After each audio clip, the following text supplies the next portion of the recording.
é um dos obreiros fiéis que a gente tem. E ele levantou todo mundo, de repente, não acabou não, gente. Vai pregar agora ele. Ele levantou todo mundo para se andar. E tem andado com a gente há muito tempo. Ele passou um tempo aí debaixo de uma opressão muito grande de uma dominação, que eu não posso falar o nome. Mas finalmente, o Rio de Janeiro, ele se libertou. Né? E agora está firme com a gente aí.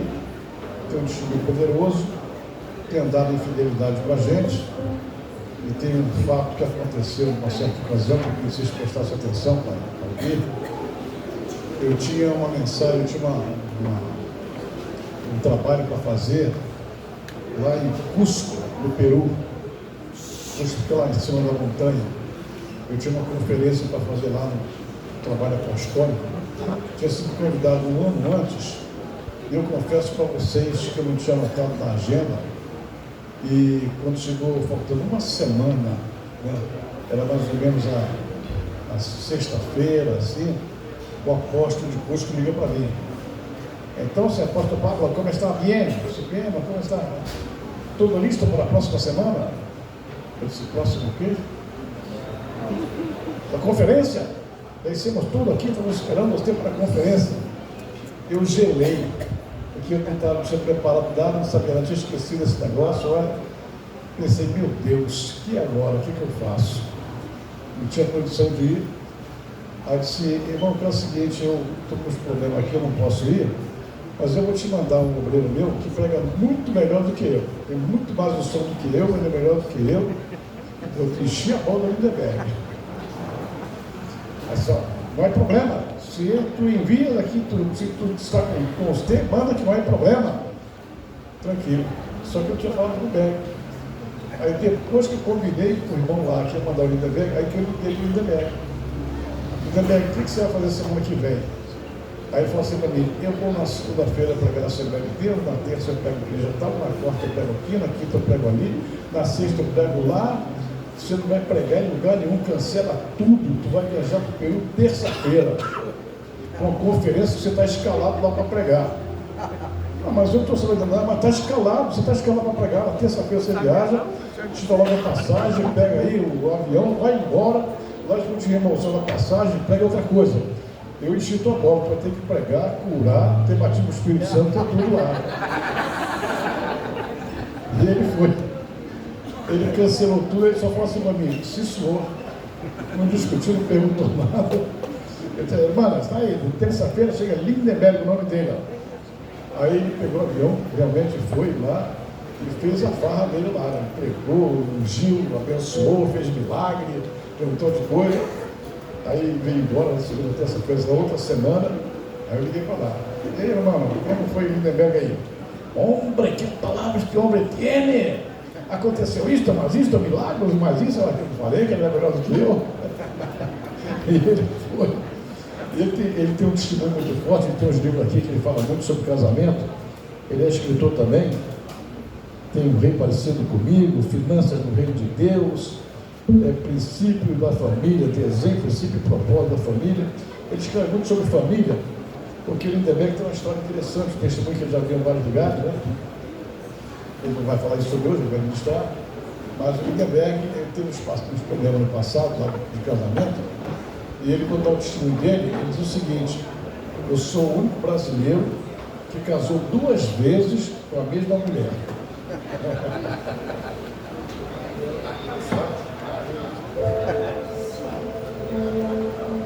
É isso aí. Irmãos, deixa eu puxar aqui um pouquinho para cá, seu Ventura. Deixa que dá para deixar. Tá bom, tá jóia.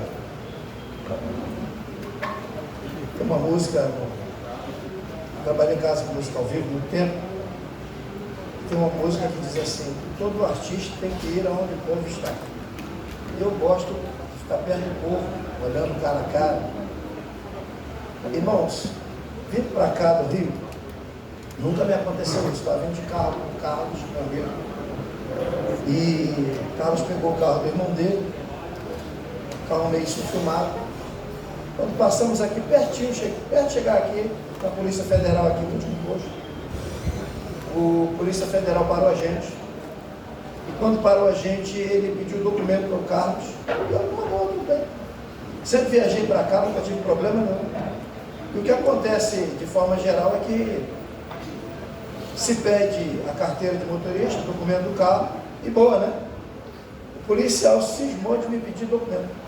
Também, mandou sair do carro, pediu documento. Para a glória de Deus, eu deixei meu documento em casa. Para a alegria das nações, o aplicativo também não abria, porque a internet não estava funcionando. Mas eu entendi que aquilo ali era uma coisa espiritual. Porque isso nunca aconteceu e não acontece. O correto era ele fazer o quê? Me pedir documento? Não. Ele tinha que pedir documento ao motorista, pedir o documento do carro. Eu estou do lado, sou acompanhante. E ele segurou o documento do Carlos até meu aplicativo abrir. Pedi minha esposa, me manda uma foto da identidade, está em casa. Ele falou, não aceito isso aqui não, porque documento qualquer um pode enviar para o outro com qualquer foto. Mas era meu rosto, né? Não era qualquer foto. É minha esposa que mandou. E quando eu olhei para o Carlos, eu falei assim, eu entendi. Eu entendi que quando a gente chegar lá, vai ter alguma coisa extraordinária para acontecer. Esse congresso não vai ser igual, vai ser bem diferente. E durante os dias que nós estamos aqui, durante esse momento, desde sexta-feira, o pastor Rolando, o apóstolo Rolando, trouxe umas mensagens. Eu confesso que os irmãos, estou aqui tremendo. Estou tremendo. Eu, ultimamente, de 5 anos para cá, as coisas que ele pregou aqui não se encaixam comigo. Eu tive muitas derrotas, muitas destruições, mas destruições boas. Deus começou a tirar tudo que eu tenho, tudo que eu faço, tudo que eu realizava, e falou assim, eu quero você na minha mão. E isso dói demais, porque são coisas que a gente às vezes não está vendo o final. E você numa situação às vezes necessitada, você vê Deus tirando tudo. E eu resolvi confiar em Deus, resolvi orar mais, resolvi buscar mais.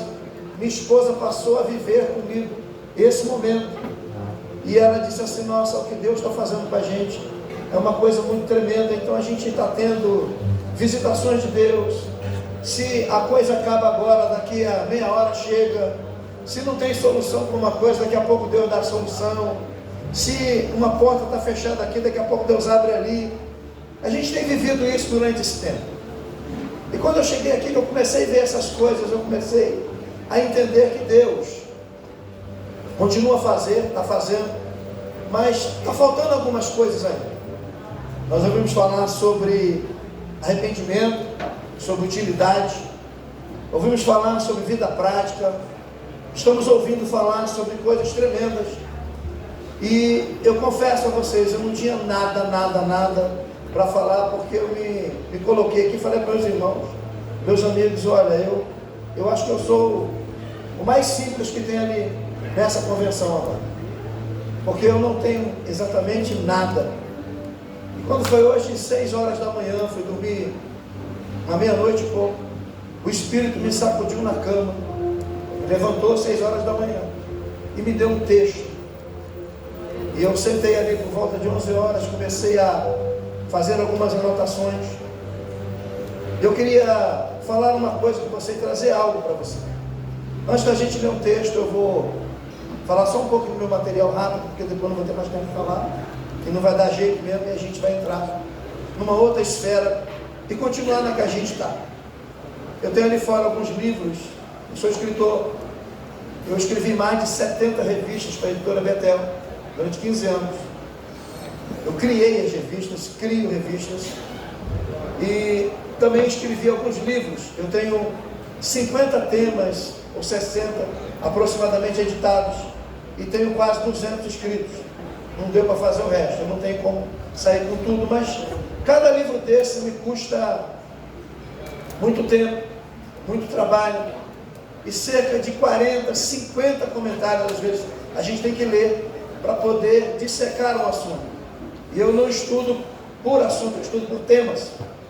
E você pegar um tema e dissecar no meio de tudo é muito complicado, mas quando você chegar e pegar um livro desse, você já pode pesquisar em qualquer lugar, que está tudo aqui, e você vai achar bem condensado, bem direitinho. Eu tenho aqui um livro, É Chegado o Tempo do Fim, que está falando sobre toda a escatologia que nós temos de forma organizada e os eventos todos organizados. Eu não vou entrar muito em detalhes aqui, mas se você acha que Jesus está às portas, eu digo para você que ele não está nem perto de chegar perto de uma porta. Jesus não tem o que fazer aqui, no nosso tempo agora, para vir. Aí você diz, mas e os sinais? Não tem sinal nenhum, tem sinal nenhum. Jesus mesmo disse, ele falou, vireis de guerra, rumores de guerra, fome, peste, nação contra nação, reino contra reino, pai contra filho, filho contra pai, mas isso ainda não é o fim. Então tem gente pregando que é o fim, quando ele disse que não é. Eu não posso ir contra a palavra dele. E só existem 3 sinais que denotam a vinda de Jesus. Somente 3. Eu vou falar rápido, mas não dá para explicar. O primeiro sinal é a apostasia. 1 Tessalonicenses 2, de 1 a 10. O segundo sinal está em Lucas, se não me engano, capítulo 18, que ele diz, porventura haverá fé na terra, quando o Filho do Homem vier, ausência de fé. E o terceiro sinal está condicionado a uma mensagem. E este evangelho do reino será pregado a todas as nações, e então virá o fim. Nós não pregamos o evangelho do reino. A gente está começando aqui uma sinopse. O evangelho que se prega é da salvação, é da prosperidade, é qualquer outro, menos o evangelho do reino. Então o evangelho do reino está nascendo. E Jesus só vem quando esse evangelho for pregado a todas as nações. Então significa que ele não vem tão cedo. Tá? Então, pega esse livro que você vai gostar. Eu tenho um livro sobre Davi, Davi como homem que peca, um homem que errou tudo na vida. Se chegasse naquela porta ali, não entrava hoje aqui, por causa do nosso sistema. Davi, a Bíblia diz que ele era um homem segundo o coração de Deus. Em um determinado momento da sua vida, ele se tornou um homem segundo o coração do diabo. Olha para cá. Davi, ele foi morar na terra dos filisteus, e Deus não mandou ele fazer nada lá. Quando chega lá, ele matava, roubava e mentia. O texto diz que ele matava homens, crianças, animais, queimava e incendiava as casas, saqueava e dava para o exército dele. Durante um momento da vida de Davi, ele era um homem segundo o coração de Satanás. Eu falei isso para o bispo Abner Ferreira, ele disse, vê lá o que você vai escrever. Eu falei, está escrito, está aqui no livro. Por que acontece isso? Porque às vezes nós esquecemos aquilo que Deus falou no começo, e quando vem as lutas, as provações, as dificuldades, e nós não temos estrutura, nós queremos pular do barco, nós queremos criar um caminho, nós queremos fazer uma rota, e aí Deus, com misericórdia, depois traz ele para si, e transforma ele nesse homem que ele é hoje. Você vai a Israel, tudo lá se chama Davi, a estação é Davi, a loja é Davi, o comércio é Davi, tudo é Davi. Davi nem sabia o que Deus estava preparando a respeito dele. Eu entendo também que tudo que você está passando nesse tempo, você nem entende o que Deus está preparando a respeito da sua vida. Quando chegar um tempinho daqui a pouco, você vai rir do que você está vivendo hoje. Eu tenho um livro chamado Família, Desenho, Princípio e Propósito, porque quem entende de arquitetura sabe que não se constrói sem desenho. Se você constrói sem desenho, você estraga o terreno, perde material e gasta dinheiro, não é verdade? Então Deus não criou somente o casamento, ele criou também um desenho para o casamento dar certo.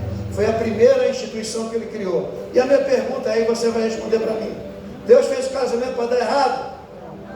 Sim ou não? E por que não dá certo? É porque a gente não entendeu o desenho. A gente casa com tudo que vem de fora para dentro, sem entender o que vem de dentro para fora. E aí você tem que voltar para dentro da Bíblia e entender o desenho original. Ok? Deixa eu botar isso para cá, que já foi. Finanças no reino de Deus. Quem quer dinheiro? Quem quer ganhar dinheiro, irmão? Pelo amor de Deus. Vocês só querem gastar, não querem ganhar, não? Esse livro aqui é uma adaptação do curso Crown, de finanças. Crown significa coroa. Ele é da Universidade da Família, está em mais de 70 países. Eu traduzi do espanhol para o português e adicionei algumas coisas e transformei numa linguagem apostólica. Isso aqui não é um curso para você ganhar dinheiro, é o que Deus pensa acerca do dinheiro, como Deus vê as finanças. E Deus criou finanças e estabeleceu finanças no reino. Nós trabalhamos muito mal com o dinheiro e a gente precisa aprender pelo menos duas coisas nesse momento. O dinheiro pode ser um excelente servo ou pode ser um péssimo senhor na sua vida. Então a gente, se souber lidar com ele, nós vamos viver uma vida maravilhosa aqui.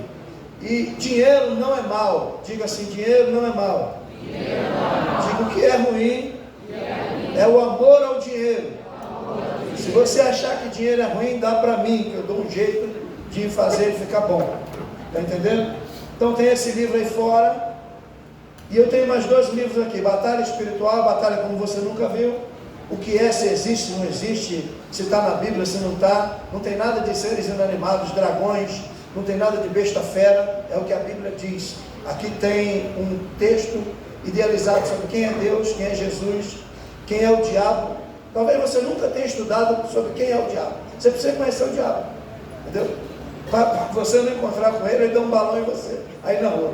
Então, se você conhecer o inimigo, Sun Tzu disse na Arte da Guerra, que uma das coisas prioritárias para você vencer uma batalha é conhecer o inimigo. Então, se você não conhece o inimigo, não adianta. Segundo, você precisa conhecer Deus, saber quem está com você. Terceiro, saber em que nível você está, qual é a sua posição no reino. Deixa eu dar só uma sinopse aqui rápida, já vou voltar aqui onde eu quero. Olha só. Você já orou e já sentiu o céu pesado? Céu de bronze? Já sentiu dificuldade de você orar e parece que não acontece nada? Então, isso é uma coisa que está na sua mente, que foi colocado pelo diabo, nunca foi colocado por Deus. Porque Deus estabeleceu a oração como a maior arma que o crente deve ter e usar na vida. Só que a Bíblia diz, Paulo escreveu nos Efésios, ele vai dizer o seguinte, que nós fomos transportados de um reino de trevas para o reino da sua maravilhosa luz, ok? Então não somos mais das trevas, somos da luz. Ele diz, e ele nos fez assentar, juntamente com quem? Diga, com Cristo. Então o que a Bíblia está dizendo? Que você está sentado com quem? Com Cristo. E aonde? Nas regiões. Aonde? Olha a nossa posição espiritual, sentado com Cristo nas regiões celestiais. Aí ele termina o texto dizendo, acima de todo o principado. Onde é que estão os principados e potestades? Nas regiões celestiais. Mas onde nós estamos? Acima. Nós estamos aonde? Então, você precisa entender uma coisa para ligar isso. É por isso que ele fala para Pedro. Ele diz o seguinte, tudo que você ligar na terra, vai ser ligado aonde? Então não é o céu que manda na terra, é a terra que manda no céu. O que você liga na terra é ligado no céu, ok? Então quando você liga, porque seu corpo está aqui, mas a sua autoridade está onde? Está onde sua autoridade? Então quando você liga aqui, sua autoridade é ativada, e o poder não vai de baixo para cima, ele vem de cima para baixo. Pegou? Então é por isso que às vezes a gente não vence, porque a gente desiste na primeira oração, porque não entende a nossa posição. Ok? Por fim, discipulado. Aqui tem tudo, principalmente as 3 metodologias usadas por Jesus para trabalhar na vida dos seus discípulos. O que é discipulado? Discipulado tem nada a ver com ensino, é onde o mestre passa a sua própria vida para o aluno. Jesus não fez 12 discípulos, ele fez 12 clones. Se Jesus morresse e esses homens não absorvessem a sua vida e a sua essência, Jesus já tinha sido esquecido. Está entendendo? Então, o ensino é muito bom, mas passar a vida é mais importante. Então ele não passou o ensino, passou a vida. Vamos lá, tocador. Cadê o bom? Sumiu. Meu Deus do céu, já foi arrebatado. Fique de pé um minutinho. Por gentileza. Eu preciso fazer uma oração. Eu vou pregar uma coisa difícil, não é fácil. E para mim é mais difícil ainda depois do apóstolo Rolando. Ficou mais difícil ainda porque para mim eu já podia ir embora. E já mexeu demais com a minha alma e com a minha vida. Você concorda com isso? Glória a Deus. A pessoa que não foi chacoalhada aqui nessas mensagens, aí veio o apóstolo Vitor, veio a apóstola Márcia, e agora a gente vai complementar isso aqui. E qual é a minha oração? Eu queria que você curvasse a cabeça. É que a gente prega e as pessoas às vezes não entendem. E quando acaba a mensagem, a gente pergunta, como é que foi? Maravilhoso! O que é que foi pregado? Não sei. Porque a pessoa gritou, pulou, se pegou a essência. E eu queria que isso aqui fosse algo que ficasse registrado na sua alma, mas eu não posso registrar. Quem pode registrar é Ele, o Espírito Santo, de quem eu vou falar aqui agora. Pai,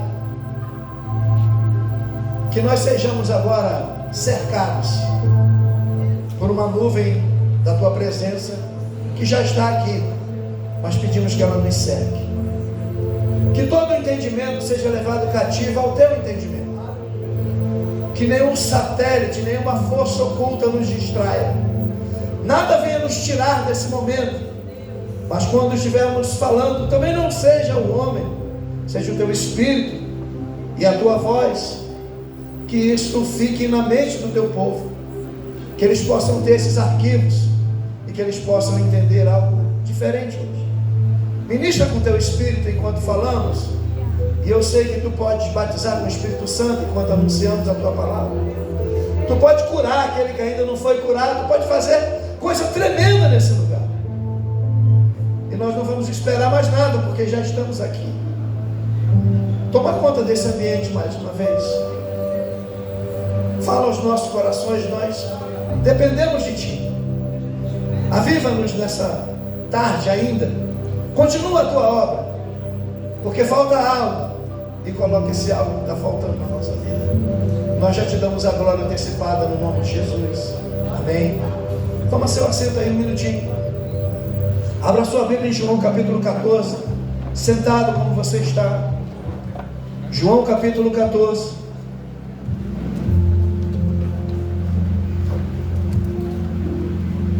E vamos decolar.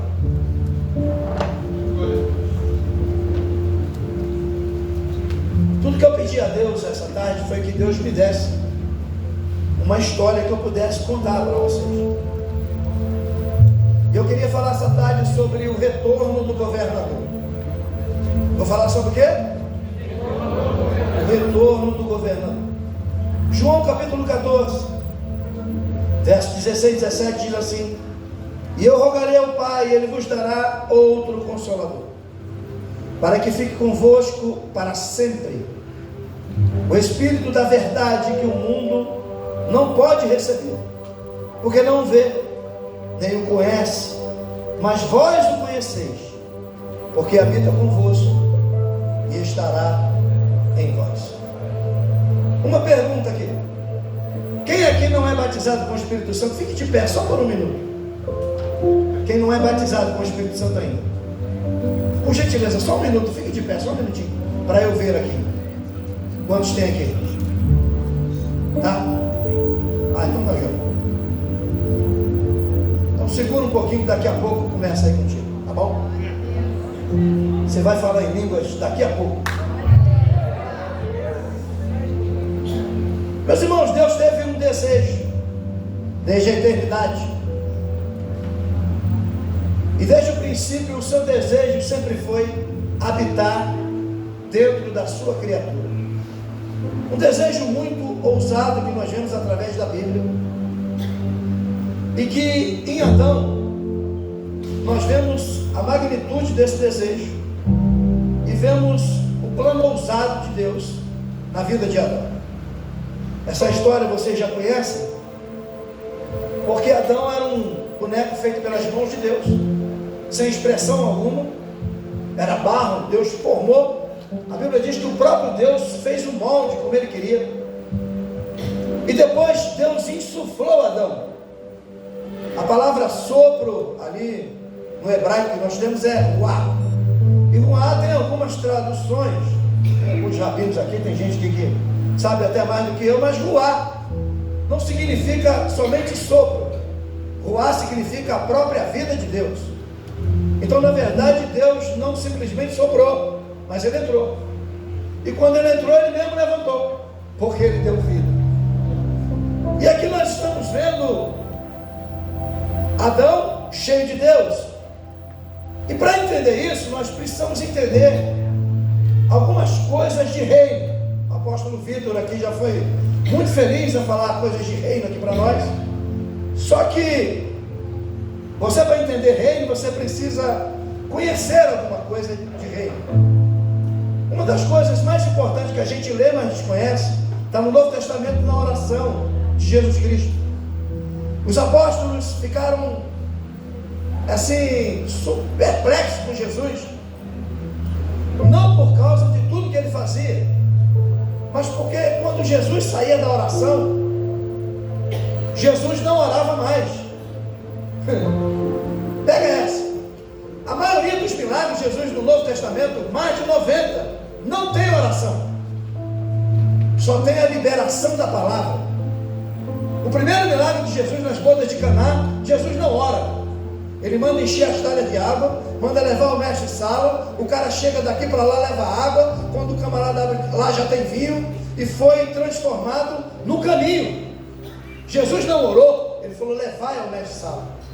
Jesus não orou pelos leprosos, Jesus não orou por muita gente, ele apenas dizia, vai, tua fé te salvou. Tinha gente que tocava em Jesus e era curado. Jesus apenas liberava a palavra, e os discípulos nunca disseram, Senhor, nos ensina a expulsar demônio, nos ensina a curar os enfermos, nos ensina a andar sobre as águas. Não, eles ficaram fantasiados com aquilo e disseram, Senhor, ensina-nos a orar. É uma prática não observada hoje, orar, uma coisa tão poderosa, né? Se você entendesse de oração, você entenderia o que aconteceu com Josué, porque Josué orou errado. Ele orou pedindo um dia mais longo, né? Um sol mais intenso, e Deus teve que parar o eixo da terra. Ele parou a terra, por causa de Josué, sumiu um dia de 24 horas da história da humanidade. 24 horas numa oração. Tem muito texto que chama a gente de atenção. Só que Jesus chega e diz assim, olha, quando vocês orarem, vocês vão orar assim, Pai nosso que está no céu, santificado é o teu nome, ele diz, e venha o teu reino, e seja feita a tua vontade, tanto na terra quanto no céu. Enquanto a gente está querendo lutar para fugir dessa terra, Jesus disse, eu não quero tirar vocês dessa terra, eu quero colocar o meu reino onde vocês estão. E aqui está todo o desempenho dessas coisas. A gente precisa entender de reino. Só que o nosso país já foi reino. Nós já fomos colônia de Portugal. Por que você fala português? Né? A gente poderia estar falando inglês, né? Podia ter sido diferente. Recebi em dólar, né? E hoje estava gritando, ô dólar, aleluia, né? Seria diferente. Mas a gente foi colonizado por portugueses. E aí nós falamos português por isso. Nós temos muitas culturas nossas que vieram de Portugal. Isso é chamado de colonização. Diga colonização. Então Deus não deseja nos tirar daqui, mas Ele quer que esse processo aconteça aqui. Aí, grandão, olha essa. Quando é que uma nação faz colonização? Vamos pensar aqui no coitado do príncipe Charles, né? Coitado, porque aquela velha não morria, né? Não sei o que ela comia, que ela não morria. E aí ele nunca pôde reinar na Inglaterra, nunca pôde reinar. E esse é o problema que nós temos também de entender as questões de reino, porque a gente está esperando um arrebatamento, mas depois a gente volta. Você vê que depois a gente volta, aí tem 1000 anos na terra e a gente não vai para lugar nenhum. Entendeu? É bom a gente tentar explicar essa coisa. E a gente está querendo sair daqui. Você vê o Charles. Charles, ele não podia reinar porque a velha não morria. E rei, filho de rei, só reina quando o rei morre, certo? Então tem 3 coisas na Bíblia que nos fazem reis. A primeira é que nós somos filhos do grande rei, né? Certo? A segunda é que nós somos adotados por Jesus Cristo. Então você só pode ser rei se você for filho de rei, se for adotado. E a terceira é se você tomar o reino fazendo guerra. E a Bíblia diz, né, que o reino de Deus se toma à força. Nós somos o único povo nessa terra que tem as características de um rei.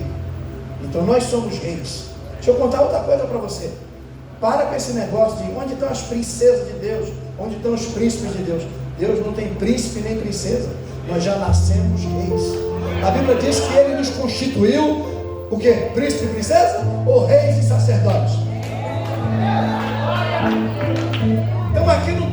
príncipe, tá? Todo mundo aqui é rei. E o grande problema de entender reino é isso, porque já nascemos grandes. Quando você ouve essa história de dizer assim, nós vamos reinar no céu, isso é um problema grave. Por quê? Vamos pensar aqui que Jesus vai reinar no céu. Deus não morre.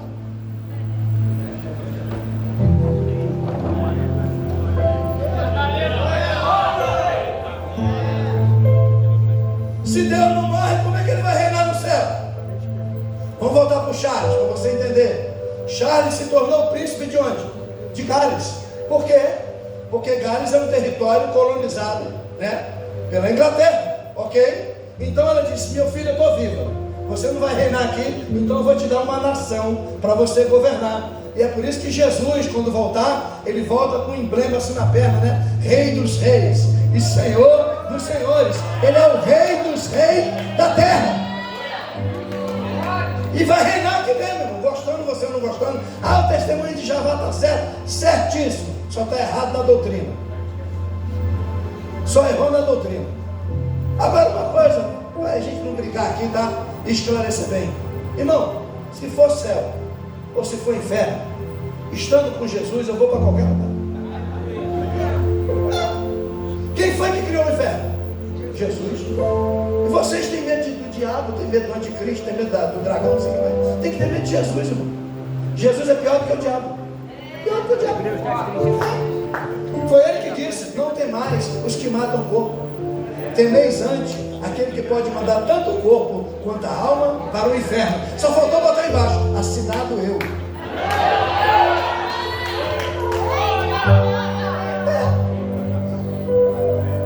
Então são verdades que a gente... Mas está claro, são 100 anos de evangelho. Como é que você tira isso da mente da pessoa que escutou isso a vida inteira? 100 anos de evangelho com um problema, leitura. No Brasil, João Baldo Ribeiro diz o seguinte: o brasileiro lê em média 1,5 livro por ano. Dá vontade de matar o brasileiro, né? É por isso que a gente está aí com esse Brasil desse jeito.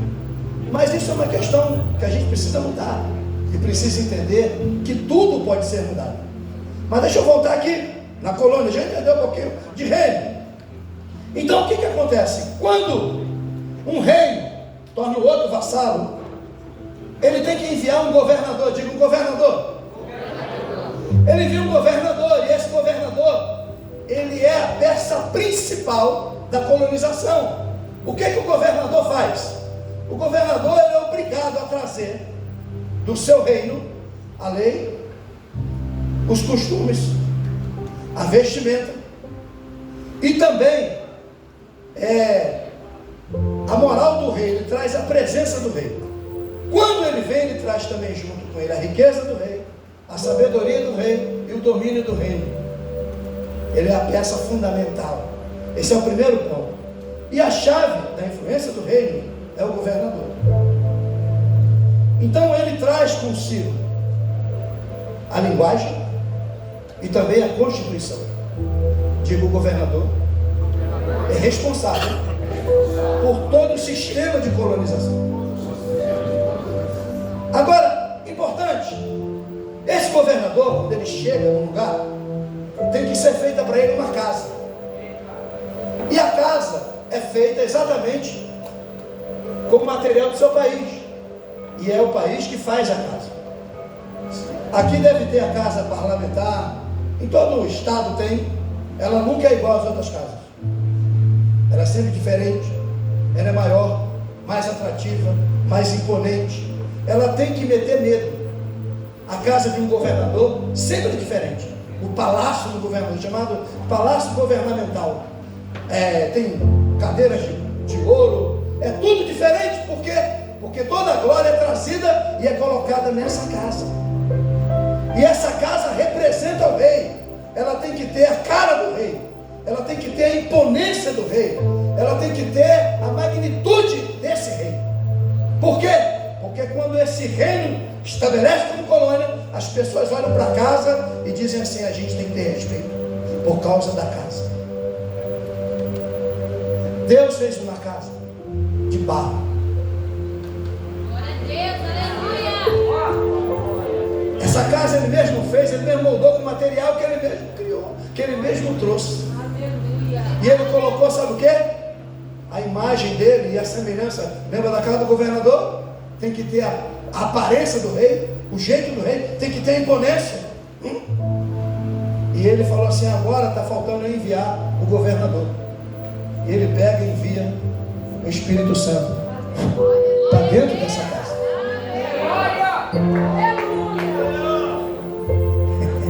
Começou a entender aí agora o negócio? Como é que fica? Então, isso tinha imagem do rei. Vou explicar melhor para você. Jesus também nasceu numa colônia. Quem conhece a história, né? A história sabe disso. Roma dominou o mundo por 476 anos, quase meio milênio. Roma dominou. Quem era o governador de Roma? Diga, Pilatos. Pilatos tinha a obrigação de transformar tudo em Roma. Tudo em Roma.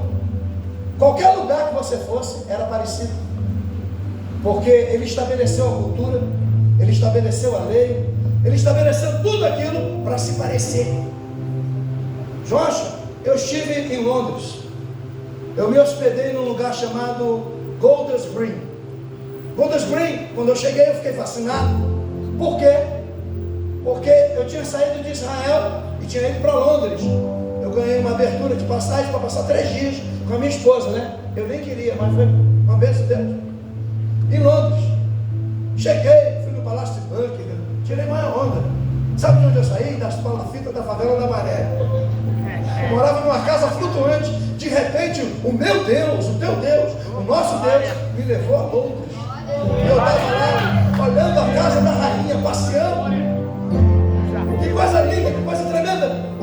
Mas eu observei no Golders Green, no meio da linda Londres, que havia uma colônia judaica.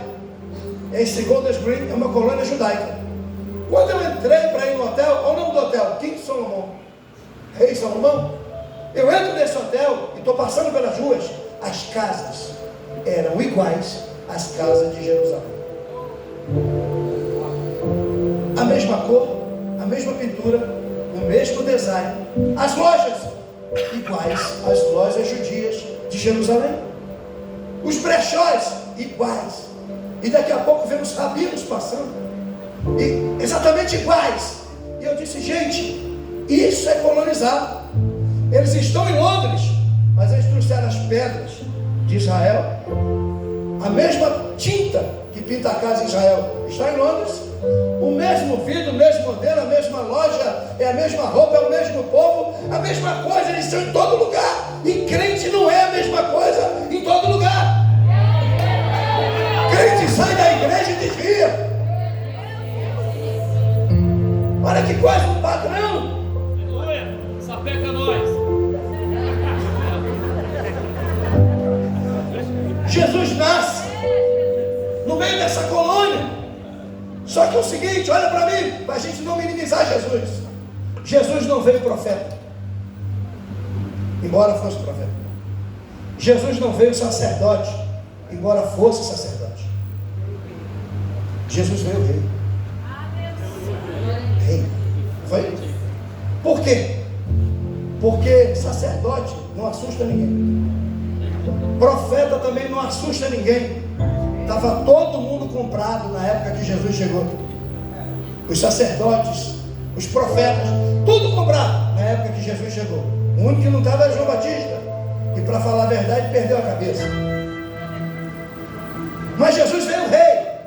Só que quando Jesus nasce rei, uma notícia se espalha. E quando a notícia se espalha, quem foi que soube da notícia e mandou matar as crianças? Hã? Herodes. Por quê? Herodes era o quê? Rei, não é? Então sacerdote não assusta rei, profeta não assusta rei, mas rei assusta rei.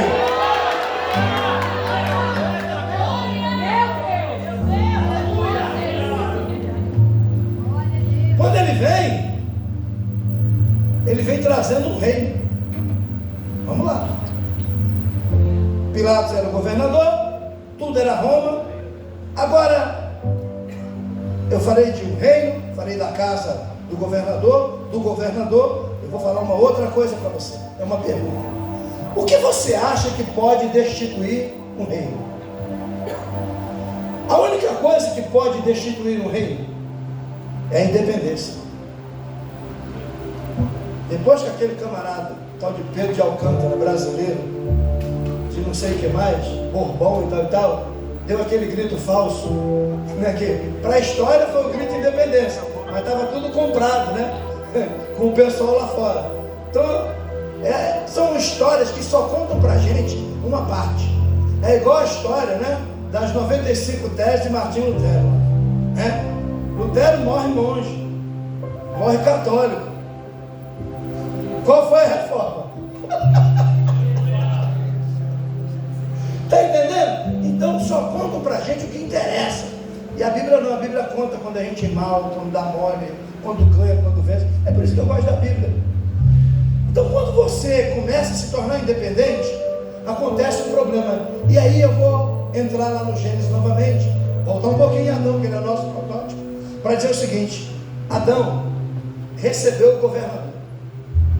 Com o Espírito Santo estava a lei, estava o plano de Deus, estava o reino, estava a sabedoria de Deus, o conhecimento de Deus, a grandeza de Deus. Tanto é que Deus falou assim na mente dele: eu quero me expandir através de você e sua esposa. Então cada filho de Adão e Eva, feito imagem e semelhança de Deus, seria imagem e semelhança de Deus. Simples assim. É igual você pegar uma garrafa dessa e colocar para multiplicar, vai sair tudo igual. E assim a terra se encheria do conhecimento da glória de Deus, como as águas cobrem o mar, como disse o profeta. Cada filho que nascesse de Adão e Eva apresentaria sua grandeza, sabedoria, sua bondade, dignidade. O mundo seria diferente. Só que Adão resolveu desobedecer, né? E a desobediência é a mãe de todos os pecados. A desobediência é a mãe de todos os pecados. Quando eles desobedecem, na verdade, o que ele quis dizer? Eu não quero mais teu governo. Eu quero me emancipar. Eu quero que você me deixe viver do jeito que eu sou, do jeito que eu quero. Porque foi esse o limite que Deus colocou ao homem. Olha aqui para mim, eu estou escrevendo um livro tão interessante. E nesse livro eu estou falando sobre a batalha da mídia. É algo poderoso demais. E Deus deu ao homem uma coisa muito perigosa, chamada vontade. A vontade é uma coisa tão perigosa que por ela o homem pode negar até o próprio Deus. A gente tem que ter cuidado com o nosso falso arbítrio. Entendeu? Porque eu não acredito muito em livre-arbítrio, não. Eu acredito no livre-arbítrio quando você não é crente. Depois que você se torna crente, esse livro aqui acabou. Esse livro aqui é que manda na tua vida. Então você tem que viver dentro desse livro. Então você não tem arbítrio. Você não se manda, você é mandado. Você não cria lei, você obedece a lei. É diferente. E aí, voltando aqui ao princípio, Adão resolve se emancipar. E aqui começa o grande problema de todos nós, para a gente chegar onde eu quero chegar, nessa pequena introdução. Quando uma nação resolve se emancipar, quando uma nação resolve se emancipar, o que acontece? O governador tem que ir embora. Ele tem que abandonar a casa. Vai pegando aí. Lembra da casa do governador? Lembra que ela representa o rei, tal. Lembra do governador que traz tudo com ele, do reino? Agora o governador tem que ir embora. E o que Adão faz? Adão come do fruto. Ele erra contra Deus, se emancipa. Então o governador sai automaticamente. É por isso que a Bíblia chama isso de morte. Diga morte. Porque uma pessoa pensa que morrer está dentro de um caixão, né? Acabou a vida. Não. Morte é quando você está desligado de Deus. É por isso que quando Filipe falou assim: Senhor, deixa eu enterrar meu pai, ele falou assim: não, deixa os mortos enterrarem os seus mortos. Ele está dizendo o seguinte: tem gente morta que anda pela terra, falando, fazendo, criando, mas está morta. E o que acontece na Bíblia quando acontece a morte? A Bíblia diz que o corpo vai para onde? volta para onde? O que Deus fez? Me dá meu espírito de volta. E você é pó, vai voltar ao pó. É por isso que ele morre. Ele não morreu fisicamente, mas ele foi desligado de Deus. Quando você lê Isaías 59:2, diz que Deus está de costa para a humanidade. E ele diz assim: os vossos pecados fazem separação entre mim e vós. Então o pecado afastou o espírito. Lembra de manhã? Sobre as coisas que afastam e as coisas que atraem. O pecado afastou o espírito. O governador teve que voltar. Quando o governador volta, volta com ele sua glória, volta com ele sua sabedoria, volta com ele sua santidade, volta com ele seu conhecimento. A casa ficou vazia. Quando a casa fica vazia, acontece algo inusitado, mas propositado dentro do plano original e da visão de Deus. Satanás vai e se utiliza da casa.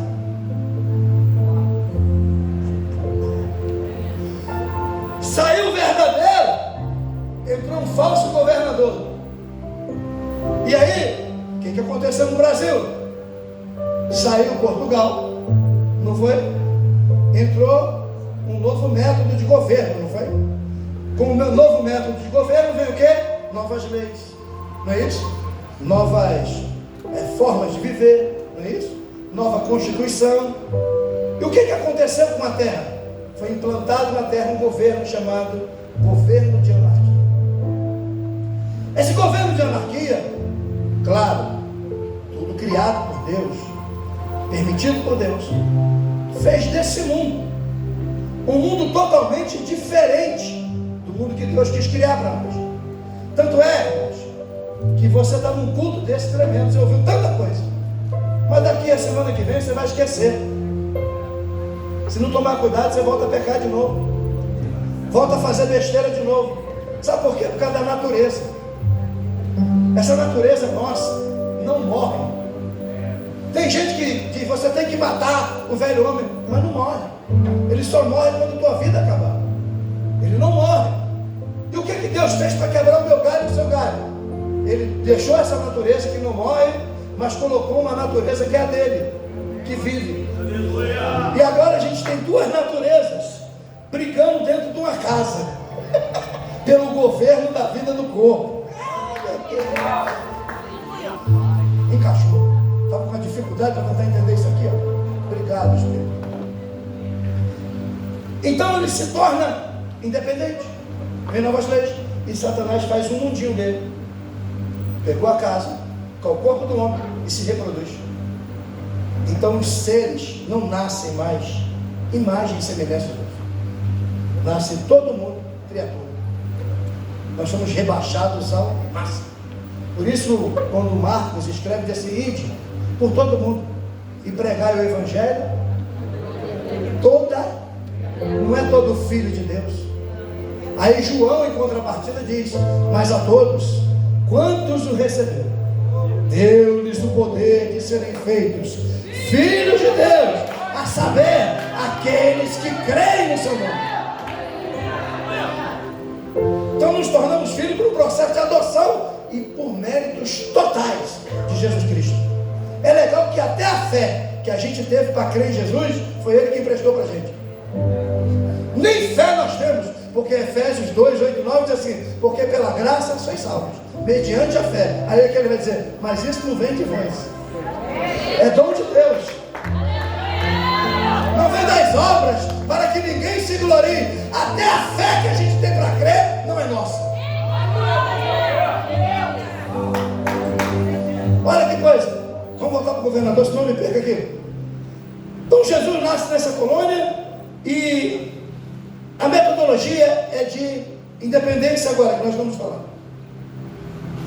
O propósito da colônia é tornar o reino visível. E agora nós temos uma independência. Vamos por fim aqui, deixa eu ver onde eu estou, para eu não me perder, que agora a gente vai pegar outra parte. Adão, ele se desprende de Deus, o Espírito volta para Deus, e Adão não perde a salvação, Adão perde o governo, ele perde o reino, e com a perda do governador, se foi o reino e a presença do rei. Houve uma desconexão total. Como é que é essa desconexão?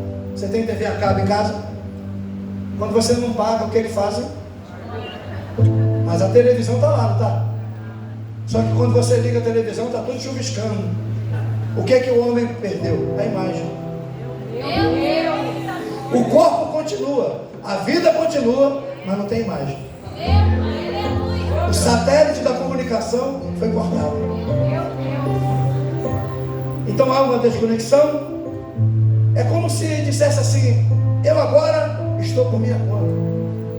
Eu agora sou o dono do meu destino. A gente já ouviu muita gente falar isso, né? Eu sou o dono do meu destino. É mesmo, não tem Deus. Vai tentar criar o destino, criar a vida, fazer acontecer. Então vem outro governador, outra cultura. A casa é a mesma, mas o governador não é. Então, por isso, a humanidade perdeu uma coisa preciosa, chamada identidade. Você sabia que esse é um problema moral nosso hoje? Perda da identidade. Quando a igreja foi estabelecida no Brasil, um crente ganhava 118 almas. Hoje, 118 crentes não ganham uma alma. Nós perdemos a identidade. Nós paramos de orar. Nós começamos a pegar a palavra e começamos a transliterar a palavra. Você pega o texto do paralítico, é um paralítico, e aí se prega. Quem está com paralisia espiritual, não tem paralisia espiritual, paralítico mesmo. Você pega o texto do cego, você está com cegueira espiritual. Hoje Deus vai abrir teus olhos para ver. Não, era cego. Pelo amor de Deus, era cego. Mas a pessoa não teve essa experiência. E ela vai pegar a verdade e vai torcer. Porque ela não tem a experiência da vida do Espírito. No reino de Deus as coisas são tremendas, poderosas. Vou falar uma coisa para você. Em Mateus capítulo 16, a partir do verso 16, tem uma coisa que me choca. Já saiu, né? Me choca. Jesus faz uma pergunta, e se fizer hoje também não vamos saber explicar. Ele disse: quem dizem os homens ser o filho do homem? E aí alguns tentaram dizer: um disse que tu é Moisés, outros dizem que tu é Elias, Jeremias, ou um dos profetas. Aí ele pergunta para Pedrinho, fala assim: e tu, Pedro, quem disse que eu sou? Pedro olha para ele e diz assim: tu és o Cristo, o Filho do Deus vivo. Agora, vamos lá, isso aqui é o texto, tá? O que é que Jesus diz para ele? Disseste bem? Não foi o quê? Nem carne, mas quem? Meu Pai. Está errado isso aqui. Está errado, meu amigo. Por quê? Porque Jesus falou: ninguém vem ao Pai senão por mim. Quem quer ver o Pai tem que passar por aqui. Eu falo as palavras do meu Pai. Eu e meu Pai somos um. O Pai só podia ser conhecido pelo Filho. Nesse dia o Pai passou direto, falou com Pedro. Aí ele disse: não foi carne nem sangue, foi meu Pai. Meu Pai passou por mim, me ignorou e falou contigo. Se revelou direto. Aí ele disse: então já que meu Pai te falou, eu vou te falar umas coisas também. Tu é Pedro, a pedra, e sobre esta pedra edificarei a minha igreja, e as portas do inferno não prevalecerão contra ela. Sabe o que ele está dizendo? Tu é Pedro. A palavra é fragmentos de pedra. O nome dele não era Pedro, era Simão. João 1,42, quando ele encontra Pedro, alguém apresenta quem?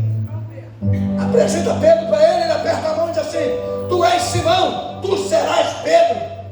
Ou seja, você conhece a Deus de uma forma, mas Ele te revela de outra forma. Já existe algo dentro de você para ser explotado nesse dia, e tem que sair hoje. Ele está dizendo o seguinte: ó, tu é Pedro. A palavra diz pedra tirada da rocha. Simão significa cana movível. personalidade frágil, né? É aquele pedaço de coisa que qualquer coisa leva. Isso é Simão. Você vai ver Pedro e Simão brigando um com o outro. Um dia Pedro está fazendo o negócio certo, outro dia Simão toma conta dele e já começa a fazer besteira. Você vai ver isso durante todo o tempo da vida de Pedro. Só que naquele dia o Senhor está dizendo: sabe o que tu vai ser? Um pedaço de mim que vai andar pela terra. Ele está dizendo isso. Pedra tirada da rocha. Quem é a rocha? Ele está dizendo: uma pedra tirada de mim, um pedaço meu que vai andar por aí. Todo mundo vai ver você em mim. Aí ele diz assim: desde agora te falo outra coisa, eu te dou as chaves do reino. Anota aí, irmão. Fala: reino tem chave. Vai, reino tem chave. E tomara que você pegue muita chave hoje para acessar muitas portas desse reino. Reino tem chaves. Ele diz: te dou as chaves do reino. Aí ele disse uma coisa terrível para ele: e tudo que tu ligar na terra será ligado no céu. Sabe o que ele disse para ele? Eu te dou o poder da vida e da morte. Se você disser morte, é morte. Se você disser vida, é vida. Vai para Atos capítulo 5, que aparece Ananias. Ananias faz uma besteira. Quando chega ele falou: Ananias, tu vai morrer. Ananias morre. Daqui a pouco quem vem? Safira. Safira vem e diz assim: o teu corpo vai para onde teu marido foi. Ele matou. Pedro matou. Pedro chega na casa de Dorcas. Dorcas está morta. E alguém disse: vai visitar Dorcas. Vai visitar quem está doente, tudo bem. Quem está em estado terminal, tudo bem. Vai visitar quem está morto. Pedro foi. Essa coisa só está na Bíblia. E acho que só tem na minha também. Quando Pedro chega, ele olha para Dorcas. Não tem catavite fora. Não tem Pleuris. Não tem Kawasaki. Não tem mistério. Salta, tem nada. Ele olha para ela e diz assim: Dorcas, levanta, Dorcas. Levanta, levanta. Tudo que você ligar na terra será ligado no céu. Tudo que você ligar na terra será ligado no céu. Tudo que você ligar na terra será ligado no céu.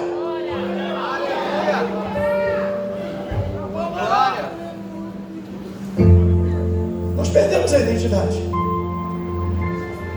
Sabe o que a gente faz hoje? Compra uma roupa de marca. Por que você tem uma roupa de marca? Porque você não tem nome. Então você precisa do nome de alguém para alguém achar que você é importante. Como você não tem uma marca e não é uma marca, você tem que comprar um nome para andar com o nome de alguém. Mas eu vou te dizer uma coisa: Jesus já te emprestou o nome dele.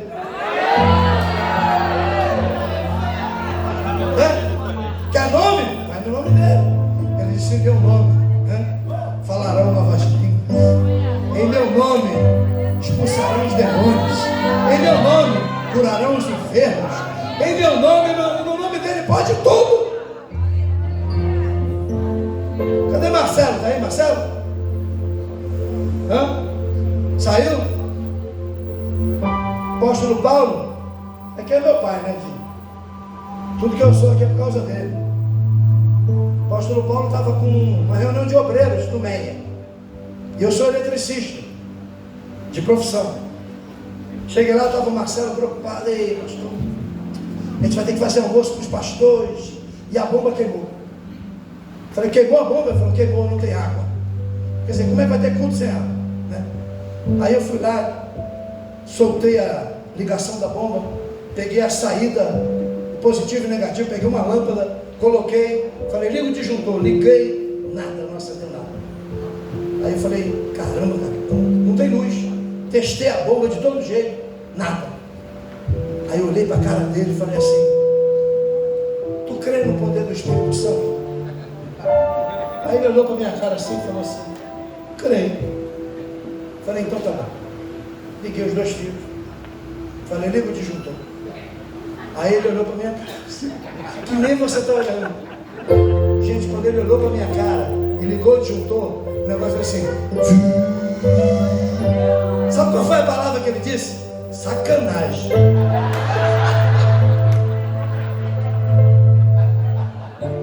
Gente, o Espírito Santo conserta até bomba queimada.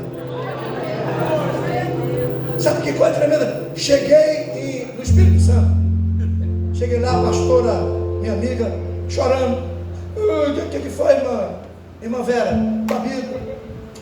Babida teve filho. Babida está toda aberta, não cicatriza. E está morrendo, Babida. Falei, quem é Babida? Sua filha? Não, minha cachorra. Falei, tá, a Babida é a cachorra. Aí, irmão, sabe o que eu fiz?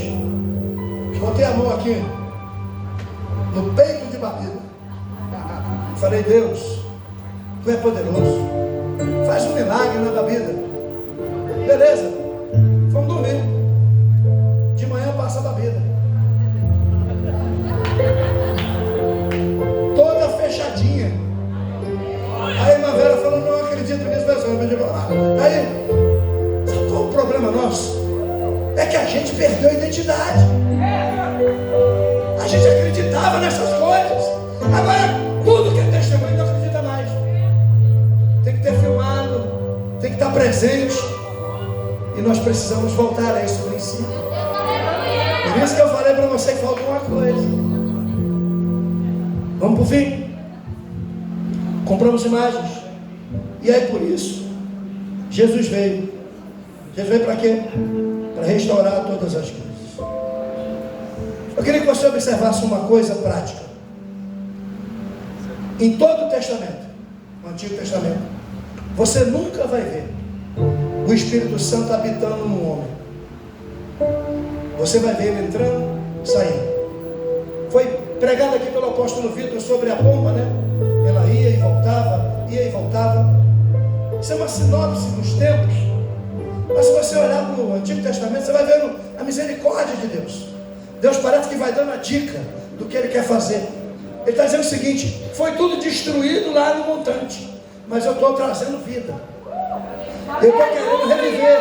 Aí você vê o livro de Juízes, que é o livro do Espírito Santo. Toda hora Deus começa a entrar na história humana e começa a recriar, começa a recriar.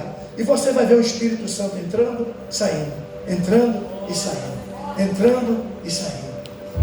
Você vai ver ele atuando em todas as vidas.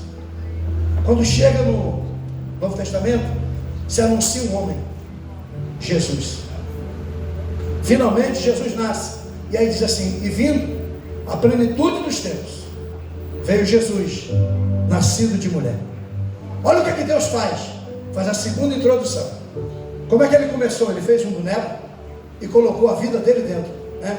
Agora ele não tem um boneco, ele tem uma mulher. Ele fala assim: agora eu vou morar lá dentro.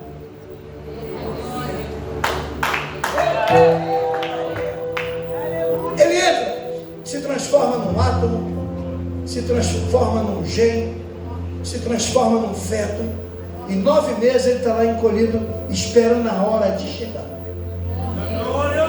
E essa é a tragédia da comédia humana, que é feliz para todos nós. O Deus que você acha tão distante se deixou ser pego no colo. E vai Maria com Deus. E ele vai crescendo. José vai levando ele para a sinagoga. E José tem um drama. Eu ensino ele ou peço para ele me ensinar? É isso que dá andar com Deus. A gente fica meio assim. Agora vai dizer que Jesus fez uma arte. Vamos dar um cascudo nesse menino? Não tem como, né? Botar de castigo. Jesus sumiu, passou o dia sumido. Ninguém falou nada com Jesus. Só reclamou. Onde tu estava? Estava dando aula na sinagoga lá. Falando no momento, tudo bem, vou para casa. Alguém vai falar alguma coisa? Ninguém tem nada para dizer. E Jesus veio para resolver o problema humano. Só que Jesus está vivo. E ele precisa morrer. E por que ele precisa morrer? Porque ele precisava purificar a casa que foi suja lá no passado. Olha bem, por causa da casa estar suja, o espírito não podia ficar. Ele só podia passar alguns momentos. Foi falar disso aqui de manhã, só que é uma outra linguagem. A casa não estava limpa, então ele não podia ficar. Ele passava alguns momentos. Aí o que é que ele vai fazer? Ele tem que purificar a casa. E ele dá a dica, ele diz o seguinte: olha, se a gente não maniatar o valente, Não tirar ele, né? Como é que vai fazer? Tem que tirar ele da casa.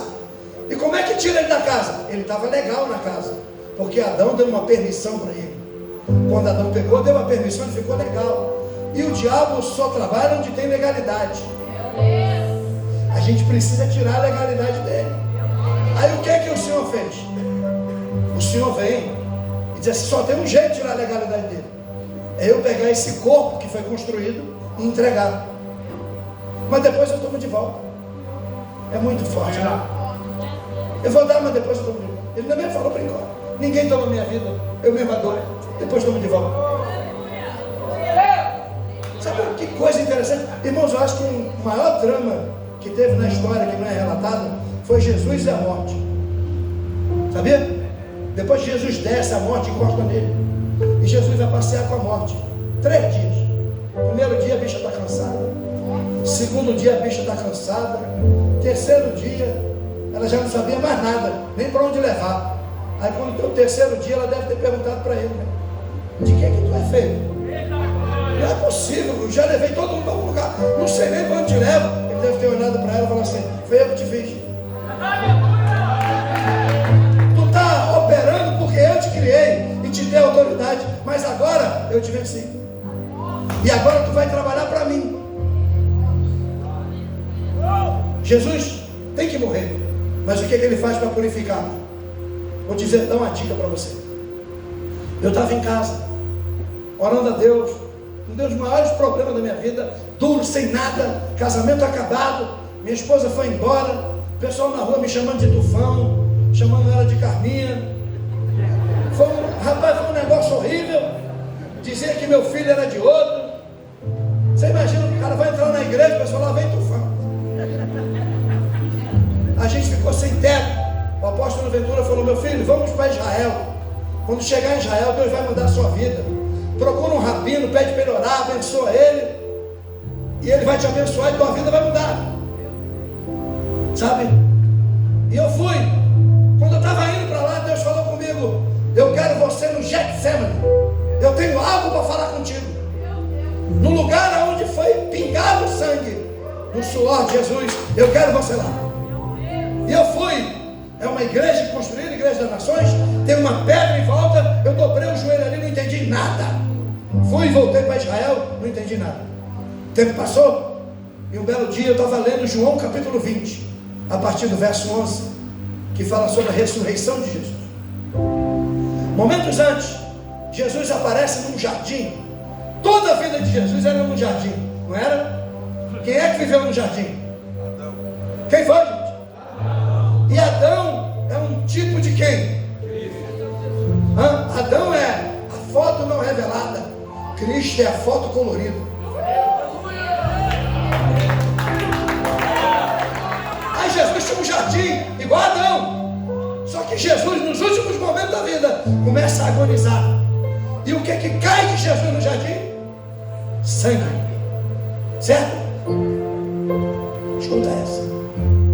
Quando você lê João capítulo 3, a partir do 16, vai dizer o seguinte: que quando Adão pecou, Deus fez a terra maldita. Falou: maldita é a terra por causa de você. E eu vou dar um sinal: espinhos e abrolhos vão cair dessa terra. Qual foi a primeira coisa que colocaram em Jesus quando prenderam ele? Uma coroa de quê? E empurraram e cravaram aonde? Na fronte. E molhou onde? No sangue. E a Bíblia diz o quê? Que o sangue de Jesus nos purifica de todo o pecado. O sangue de Jesus limpa tudo. Quando aquele cara colocou aquela coroa de espinhos, ele estava tirando a maldição da terra, sem saber. A terra deixou de ser maldita. Jesus vai caminhando. E agora ele ressuscita. Quando ele ressuscita, as mulheres vão entrar. Por que mulher? Porque por uma mulher entrou o pecado, mas por outra mulher deveria vir a redenção, a notícia da redenção. Ele chama as mulheres entram e a mulher diz para ele: Maria, cadê o mestre? Cadê o mestre? Roubaram o mestre, não está aqui. Aí uma voz diz para ela: Maria. Aí ela olha, conhece a voz, ela diz: Rabone. Só que antes de dizer Rabone, ela olha para ele e não conhece. Quando ele fala a primeira vez, e ela diz: me diz onde botaram o mestre. E o texto diz que ela entendia que era o jardineiro. Ela entendia que aquele homem era quem? Jesus? Jardineiro.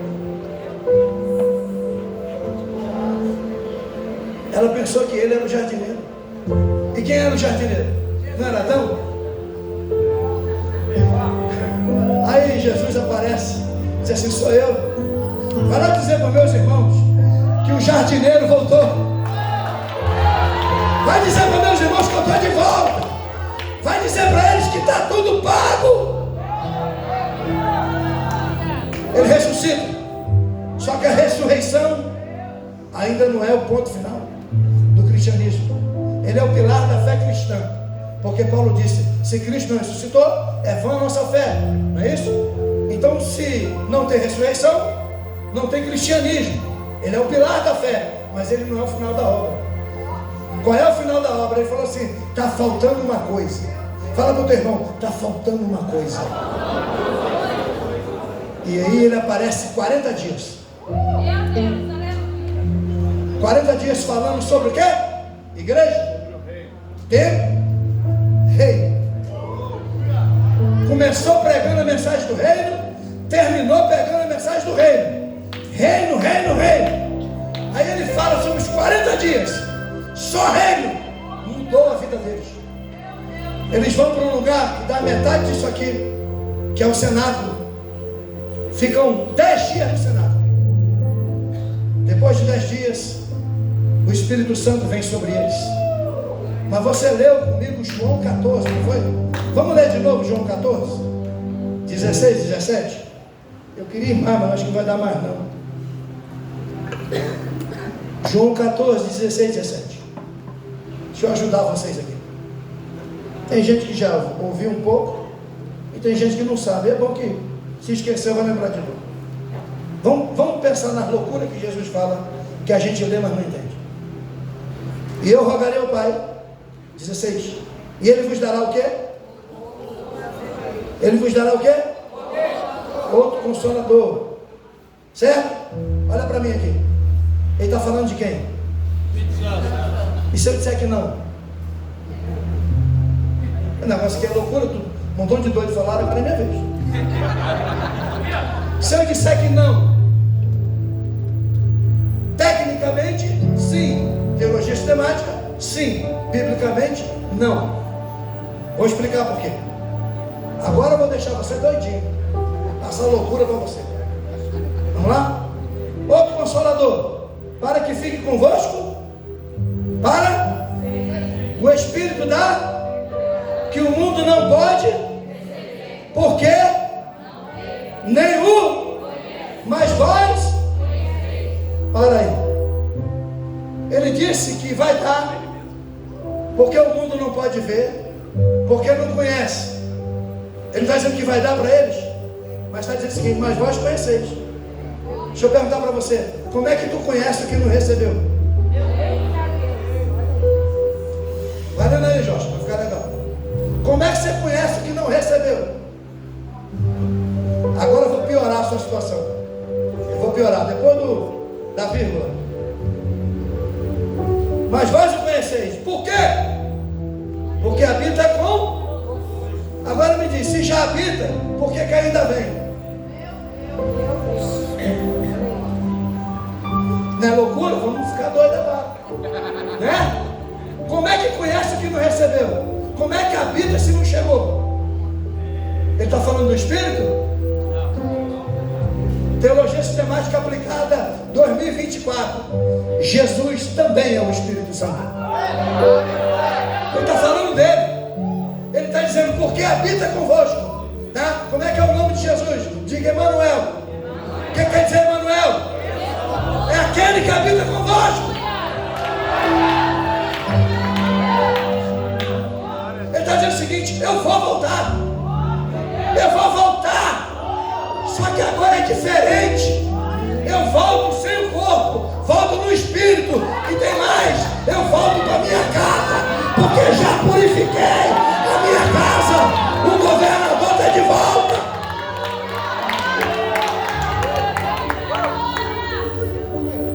Agora ele voltou para casa.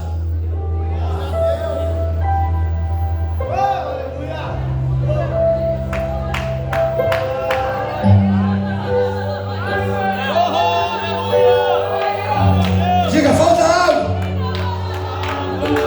Então agora eu vou pedir para você ficar de pé. Diga, o governador voltou para casa. Diga, a casa está limpa. Agora fala para o teu irmão assim. Ele disse que está conosco para sempre. Agora não é como no Antigo Testamento, de pedaço em pedaço, de pausa em pausa, de ação em ação. Agora é todo dia, é toda hora. Você é a habitação do Espírito, você é a casa de Deus. Agora eu vou te falar uma coisa linda que tem no Espírito, porque Jesus falou o seguinte: ó, quem quiser me conhecer não fala comigo.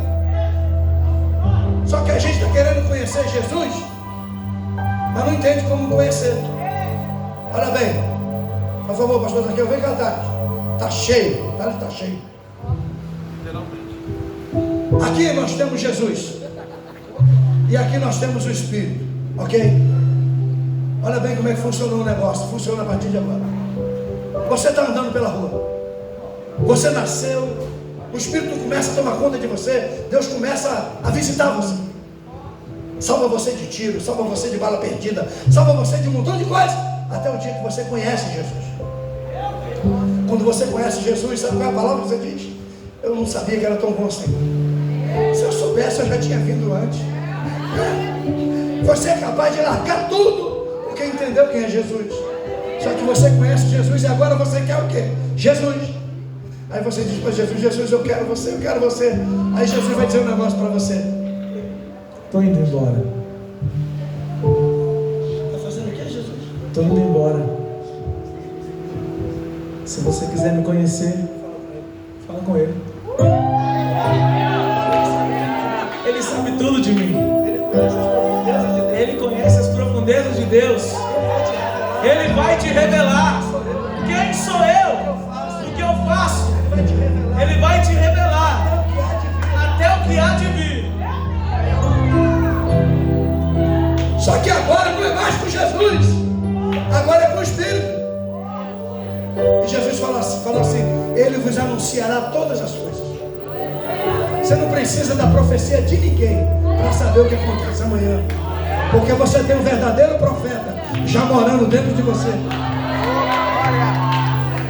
Sabe, o tempo passou e nós trocamos essa essência por subterfúgios. A gente acha que óleo é maior do que a palavra. A gente acha que revelação é maior do que a vida prática. A gente acha que tem que encontrar um profeta para o profeta dizer o que está acontecendo com a gente. Não. Vou te contar qual foi o grande sonho de Jesus e vou terminar aqui. Em João capítulo 17, 21, Jesus teve um desejo. E ele falou assim: Pai, eu não vou orar por estes, mas por aqueles que tu há de me entregar. Ele já orou por mim e por você. E ele disse: e eu vou orar assim, para que todos sejam um, como tu o és em mim, para que o mundo creia que tu me enviaste. Você sabe qual é a nossa maior dificuldade das pessoas acreditarem em nós? É que a gente não entrou em Deus. E ele disse assim: se eu fui um com o Pai e eu virei o mundo, se eles forem um comigo e um contigo, eles também vão virar um. Sabe que coisa prática? As pessoas não acreditam mais em nós, porque estão vendo um pouco de Deus em nós. Elas precisam ver mais de Deus em nós. Tem um homem chamado Smith Wigglesworth, se converteu aos 58 anos, era encanador. A mulher dele que era o vaso. E ele começou a ir para os cultos, sentia a presença de Deus. E um dia ele foi nas cataratas do Niágara.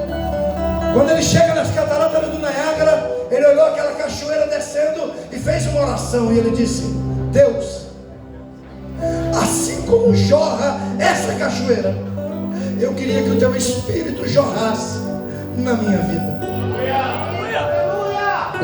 Ele saiu daquela oração, foi para casa.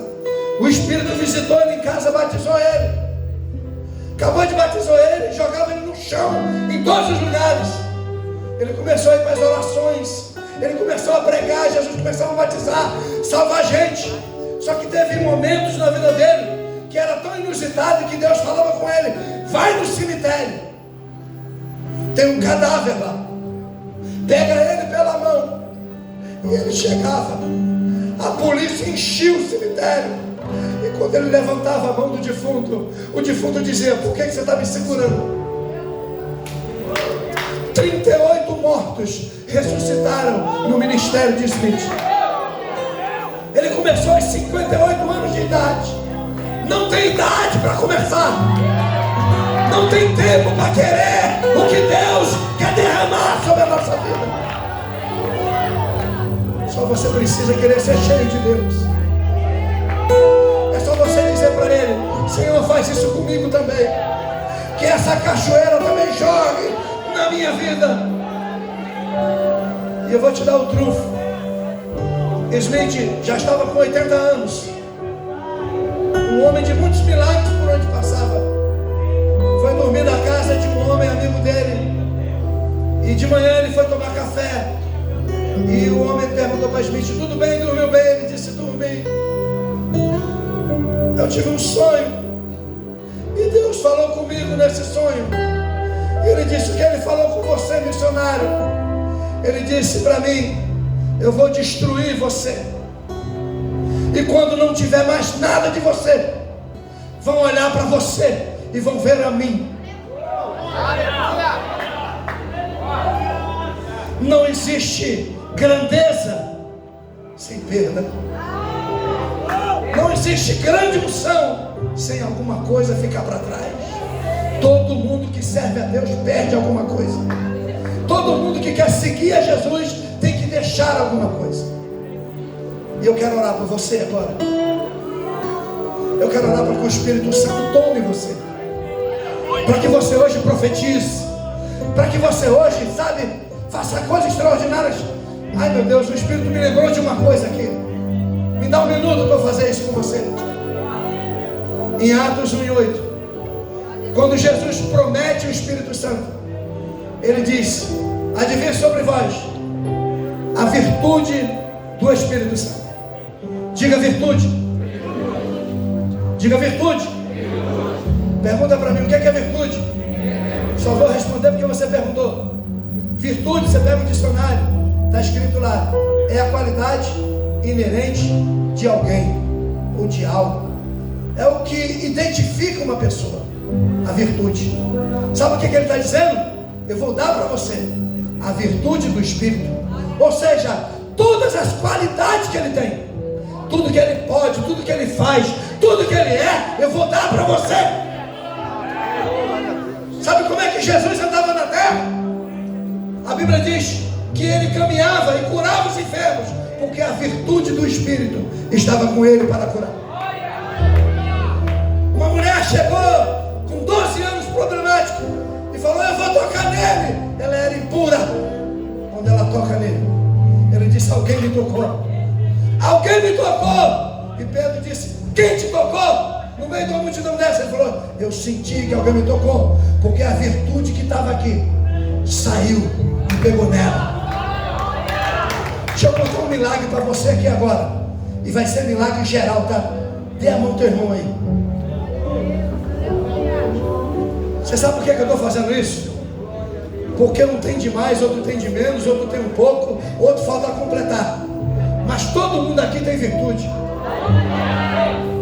E o que aconteceu com essa mulher?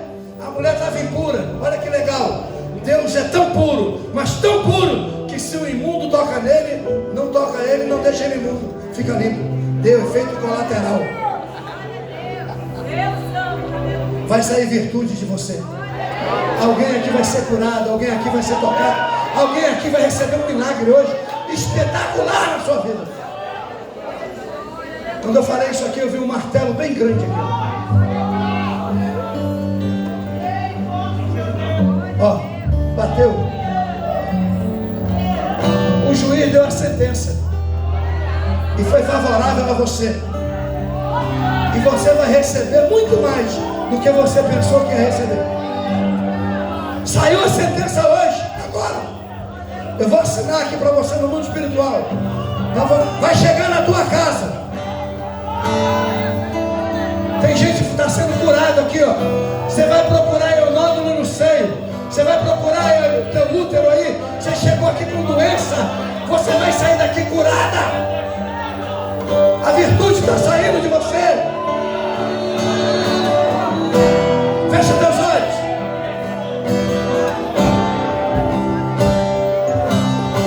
Fecha teus olhos, fecha teus olhos. Só se apagou. Ele ressuscitou. Ele voltou para casa. O Salvador. Seu corpo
eu estou vendo uma nuvem do Espírito aqui no nosso meio.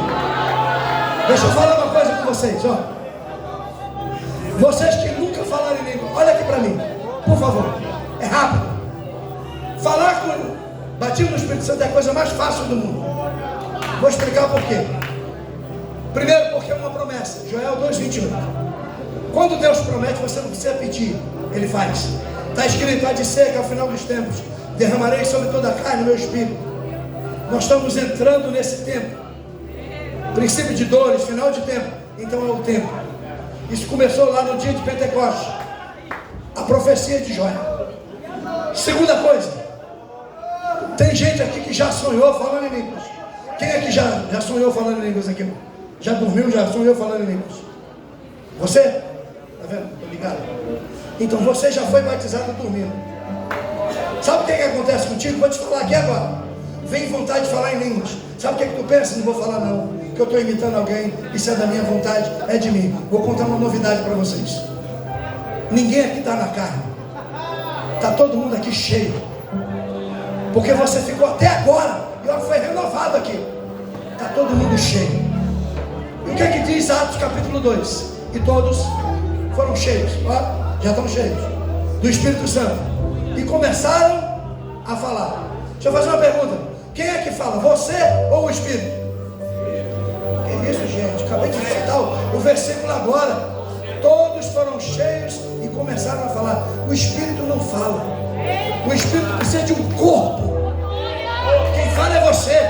Olha bem, todos foram cheios do Espírito Santo e começaram a falar. Era a língua deles, era a voz deles, eram eles mesmos. O Espírito Santo só os ouvia. Como é que funciona isso, apóstolo? Simples. Você vai abrir a boca e vai falar em línguas. O que é que eu vou falar? Não sei. Como é que é isso? Também não sei, é um mistério seu. Deixa eu te falar o que acontece. Olha para mim, não me perde não. Aqui na sua mente já estão as línguas. O diabo não é onisciente, não sabe o que tu pensa. Logo, o que está aqui já é teu. O diabo não é onipresente, não pode estar em todo lugar. Como ele não sabe a sua mente, o que está acontecendo, Deus já te deu. Está aí. Agora, qual é o grande princípio? É você não ficar com a boca fechada e não olhar para ninguém. O que é que eu faço? Pode dar glória, pode dar aleluia, pode fazer o que quiser. Eu vou pedir um sinal aqui a Deus. Deus está aqui? Se Deus está aqui, olha bem, você vai, está tocando aí? Toca ainda. Faz esse fundinho aí para mim. Eu vou citar Atos capítulo 2. Você vai fechar os olhos, não vai olhar mais para mim. E quando eu estiver citando, você vai abrir a boca e vai falar em línguas. Tá bom? Como é teu nome, menina? Liliane. Você tem um chamado missionário grandioso. Eu não sou a primeira pessoa que fala isso para você. Só que você precisa estar cheio. Mas você veio para cá, tá? E tô vendo uma papelada assim, ó. Parece que tem algo desordenado. Muita luta, muita prova, muita dificuldade, de quase você não chegar. Hoje você vai receber um revestimento. Tá? O Espírito vai vir sobre você com posse. Tá? E você vai, ó, cantar como nunca cantou. Não sei nem se você canta. Canta. Então vamos embora. Tem algo grande para fazer na sua vida. Você vai fechar os olhos. E cumprindo-se o dia de Pentecostes, fechou? Estavam todos reunidos no mesmo lugar. E de repente veio um som, como de um vento veemente e impetuoso, e encheu toda a casa na qual estavam assentados.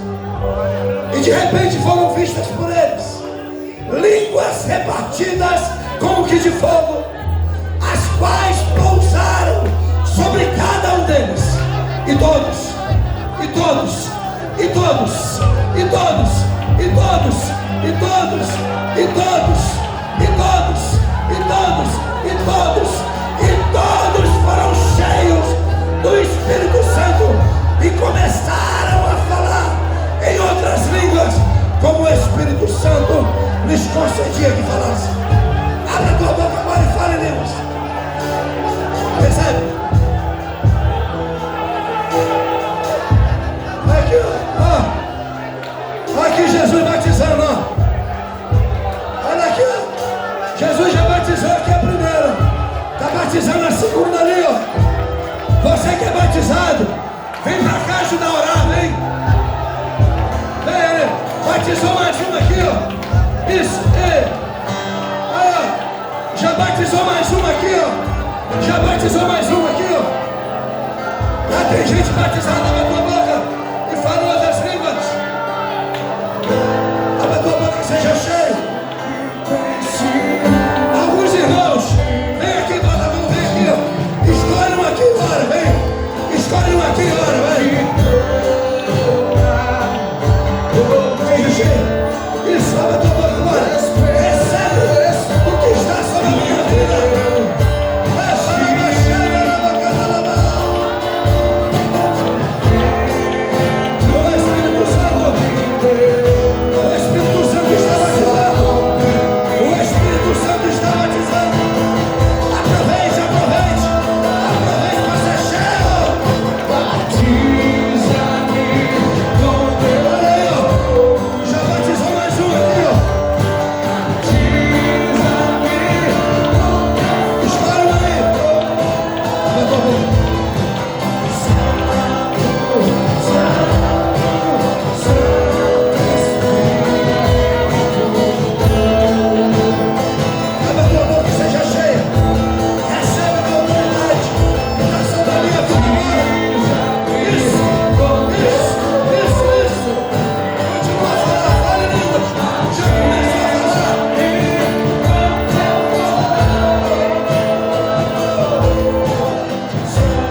Aleluia, irmãos. Glória a Deus. Amém. Graças a Deus. A bênção continua. Derramamento do Espírito, batismo do Espírito Santo. Poder, palavra, unção. Glória a Deus. Aleluia. Eu fico com pena daqueles obreiros que não vêm participar da convenção. Eles acham que não necessitam. Teve um obreiro, há uns anos atrás, aí, não foi agora, anos atrás, que deu uma palavra infeliz, que diz assim: se me quiserem na convenção, eles paguem para mim lá. Soberba pura. Eu nem respondi, nem pago nada, eu prefiro até que ele não venha. Senão contamina aqui. Deixa o soberbo para lá. Só vem para cá quem é humilde, quem crê. A cabeça continua. Aleluia. Assim que o menor está que está. Está botando fogo pela venta. Pode sentar um instantinho que só vou contar um negócio porque nós já perdemos a hora. Só vou dizer uma coisinha aqui para vocês se alegrarem. Só um momentinho só. Amém? Vamos ouvir o que eu tenho para dizer aqui, o pessoal aqui da direita. Eu ia até chamar o cacique menor aqui para falar, mas ele está sem condições de falar. Só vou contar isso para a gente tomar nosso café. Eu estava sentado ali com o apóstolo Rolando e o Tiago estava perto de mim, né? O Tiago é aquele que é mais conhecido aqui na região como cacique menor. Isso porque ele começou a me chamar de cacique maior e eu, para me vingar, chamei de cacique menor. Aí colou. Está cheio da graça, vai fazer milagre que não acaba mais agora. Então eu estava sentado ali e o apóstolo Rolando disse para mim: antes do Lindenberg falar, eu quero dar uma palavra sobre como manter a unção. Só que de repente ele disse que houve um problema no dente, não sei o que foi, comprou um sapato também. Aí eles saíram. Saiu ele e o Tiago. Aí o Vitor Hugo parou de falar, eu chamei o Lindenberg, veio, e os dois sumiram por aí. E não é que eles foram comprar um sapato, entraram numa loja, ele e o Tiago, Rolando e o Tiago. O Tiago, de espanhol, ele fala mais ou menos, né? Buenas tardes, boa noite, é só isso, né? Aí entraram numa loja para comprar um sapato. E nessa loja, no balcão, tinha uma moça, né? Aparentemente, né? Como se fosse uma moça de problema homossexual, lésbica, né?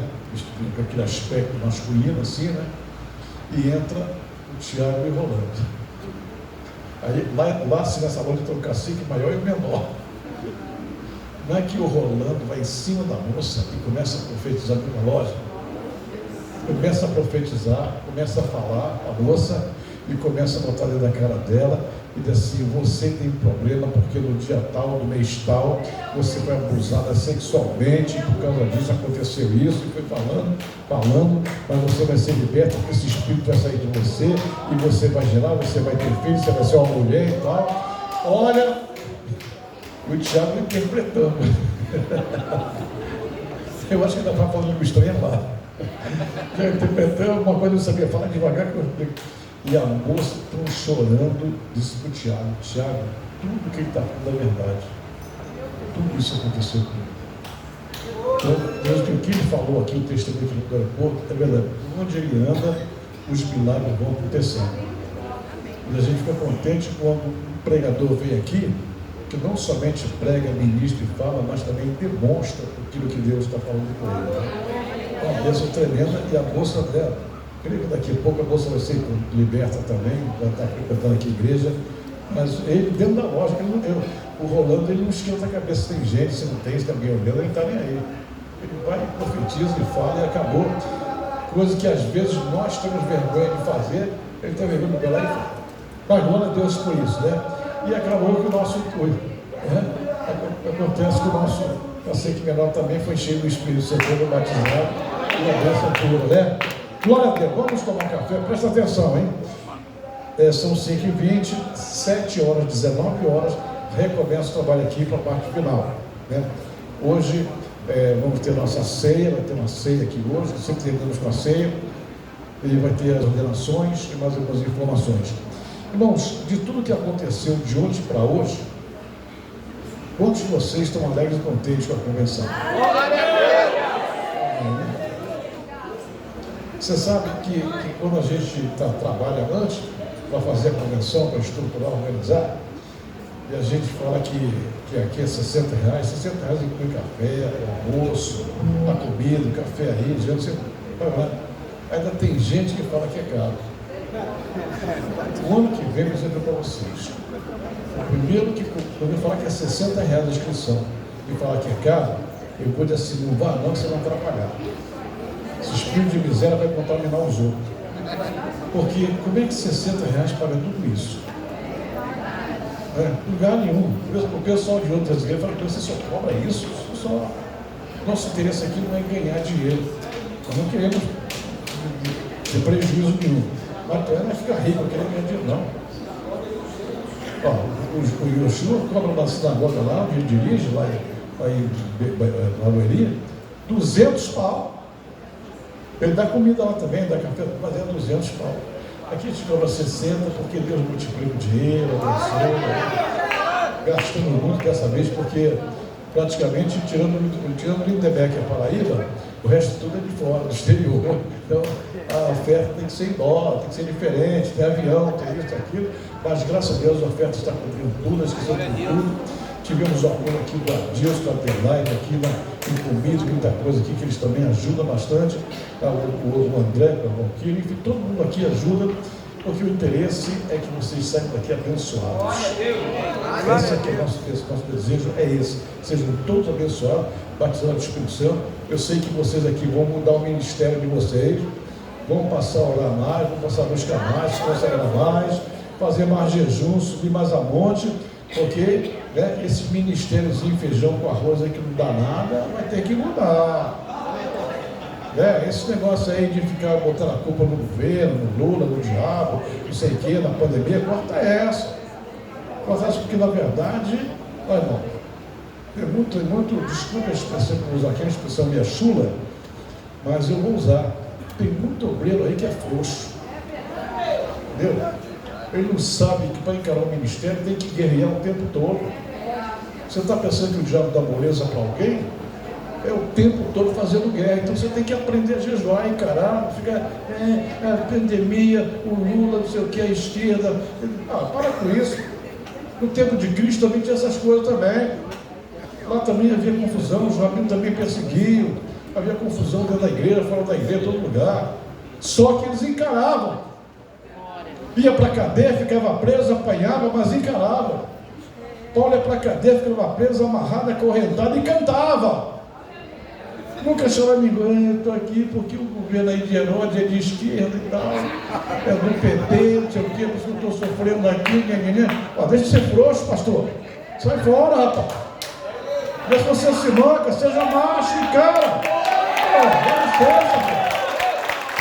Se é pastora também vai para dentro, vai, luta lá, guerreia, ora, jejua, bota o demônio para correr na tua igreja. E outra coisa, não é só guerrear com o diabo, não, guerreia também com os falsos crentes que estão dentro da sua igreja. Crente fofoqueiro, triguente, que fala da verdade, bota para fora, pô. Você sabe que todo joio que tem na igreja vai para o inferno. O joio não vai ser salvo.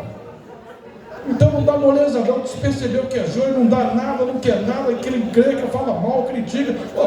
Dá licença, sai da minha igreja, vai lá para a igreja de Zaqueu em Petrópolis. Lá não? Tá bom, então vai para a igreja do Dário, então. Também não pode isso, então. Vai para a sinagoga do Yeshua. Só não manda para mim, que se mandar para mim, eu mando para outro lugar. Mas isso é verdade, irmãos. Nós hoje não estamos disciplinando a igreja, não estamos ensinando como tem que ensinar, não tem que botar a palavra aí e falar, tem que ser assim, se não for assim, não vai. Tem pastor aí que consagra a gente que não dizima. O que ele está fazendo, esse pastor? Está arranjando encrenca para ele. Quando o pastor consagra uma pessoa infiel, mais cedo ou mais tarde vai trair ele. Que o infiel é infiel mesmo em qualquer situação. Quando vai consagrar o obreiro, pergunta: você é dizimista? Não, então não vai ser consagrado. Não, mas tem que pagar. Não tem que pagar, não, tem que ser fiel. Não dizima, não oferta, não faz nada, encrenca, chega atrasado, falta, e fala mal de um, fala mal do outro. Corta! Aprende a purificar a tua igreja. Purificar não é só orando: eu vou orar pela minha igreja, para Deus santificar a minha igreja, e de repente na tua cara talvez você não faz nada. Um dia bagunçaram lá o trabalho de Josué, logo na entrada, que venceu Jericó, não deu para vencer a outra porque teve um problema lá, e foi a segunda vez, perdeu. Aí Josué: meu Deus, o que é que eu faço? Resolve o problema, rapaz. E você sabe onde Josué estava? Josué, quando viu que estava perdendo a batalha, sabe o que ele fez? Sabendo que tinha um problema, ele fez o que todo pastor frouxo faz: ele foi orar. Chegou lá na arca, deitou: meu Deus. Aí os anciãos viram ele orando, foram lá com ele. Aí Deus apareceu. Quando Deus apareceu, foi o azar deles. O que vocês estão fazendo aí? Aí estamos orando. Quem mandou orar? Vai resolver o problema, rapaz. Levanta, pô. Tem um problema aí? Não, mas você sabe qual é o problema? Eu sei qual é, mas não vou dizer. Você tem que se virar, pô. Fala com o sacerdote. Aí descobriu qual era o problema. Quando descobriram qual era o problema, não foram mais orar. Foram resolver o problema. Mandou saber quem é. Falei: pega ele. Pega a família dele também, pega o filho dele, a mulher dele, a sogra, o tio, todo mundo. Todo mundo tem sobrenome aqui atrás daqui. Apedreja. Depois que apedrejou, mandou tacar fogo. Depois de tacar fogo, mandou jogar pedra em cima para enterrar. Eu acho, a Bíblia não fala isso, mas eu imagino que Deus deve ter pensado assim: mas eu não mandei fazer tudo isso também não. Ele não perdoou, não exortou, não mandou matar e acabou. Aí porque não era tempo da lei, tempo da graça. Você está enganado, irmão. O tempo da graça também começou assim. Pedrão estava lá na igreja tirando oferta de um, oferta de outro, Ô Daniel, você quer o dia está todo aí, está mentiroso, vai morrer. Morreu. A esposa chegou 3 horas depois, essa filha está toda aí, vai morrer também. Engraçado, irmãos, que a Bíblia não fala. Mas eles, presta bem atenção no que eu vou dizer, mas eles não foram enterrados com o dinheiro. Eles morreram, mas o dinheiro ficou. Ele pegou o dinheiro. Então, por quê? Mas Deus matou. O que mais foi falado aqui: rei. A Bíblia diz que você é rei e sacerdote. Nós somos um reino de reis e sacerdotes. Aprenda, pastor, a diferenciar quando você tem que ser sacerdote e ministrar, cantar, louvar, adorar, glorificar a Deus. Você é sacerdote, está ministrando para todo mundo, ministrando para Deus e tal. Sacerdote é maravilhoso. Só que chega uma hora que você tem que tirar a roupa de sacerdote e botar de rei. Quando começa a indisciplina na igreja, troca de uniforme, veste de rei. Foi o que aconteceu com Pedro. Agora que Pedro falou assim: peraí, eu sou sacerdote, mas eu também sou rei. Aqui no meu reino não vai bagunçar não, vai morrer. Morreu. Sabe quantas pessoas saíram da igreja do Pedro? Nenhuma. Pelo contrário, a gente caiu um temor tão grande daquele dia na sinagoga onde eles estavam, na igreja onde eles estavam, que o pessoal meteu a mão no bolso, assim: aí, seu Pedro, eu dei tudo, viu, seu Pedro? Não tem mais nada aqui não. Eu dei tudo que eu tinha, seu Pedro. Pode me revistar aqui, eu não tenho mais nada. Temor! Quando tem temor, há prosperidade. Vamos ficar de pé, vamos tomar café. Glória a Deus. 7 horas, todo mundo aqui, em nome de Jesus. Não atrasa não, porque de noite é o encerramento. Opa!